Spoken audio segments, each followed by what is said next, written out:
जिससे ये जगत उत्पन्न होता है, जो अपरोक्ष रूप में जगत का पालन करने वाला है, और ये जगत जाकर जिसमें लीन हो जाता है, जिसको संहार का देव कहा जाता है। भगवान महादेव को प्रलय का देव कहा जाता है। लेकिन प्रलय का कोई अर्थ केवल इतना ना लगाए कि प्रलय माने नष्ट हो जाना। प्रलय माने नष्ट होना नहीं है। प्रलय का एक अर्थ यह भी है, सृजन का ही एक रूप प्रलय है। बिना प्रलय के, बिना विसर्जन के सृजन नहीं होता। एक प्रक्रिया है, एक बीज मिटकर वृक्ष बनता है, लेकिन कभी कभी पत्ते पुराने हो जाएं, झड़ जाएं। इसका अर्थ ये नहीं कि पत्ते झड़ गए फिर वो मिट्टी में मिलेंगे, फिर नए बीज के रूप में परिणत हो जाएंगे। शिव केवल प्रलय के देव नहीं है, शिव को सृजन का भी देव कहा गया है। जगत में जितना संगीत प्रकट हुआ, शिव संगीत के देव हैं। शिव के डमरू से तो व्याकरण प्रकट हुआ है।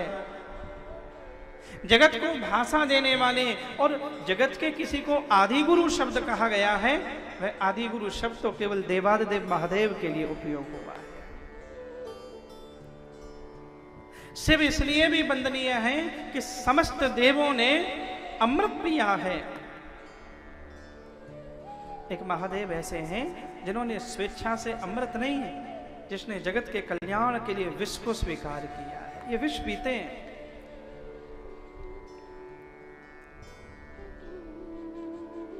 भगवान राम को कभी देखो, भगवान राम की खूब महिमा है, कृष्ण की खूब महिमा है, लेकिन कभी आपने सुना नहीं होगा कि भोला राम। हाँ, नाम तो मिल जाएगा घर पड़ोस में, भोला राम, हाँ, लेकिन आपने कभी सुना कि भोला कृष्ण? ओ कन्हैया तो हमारे नटखट हैं।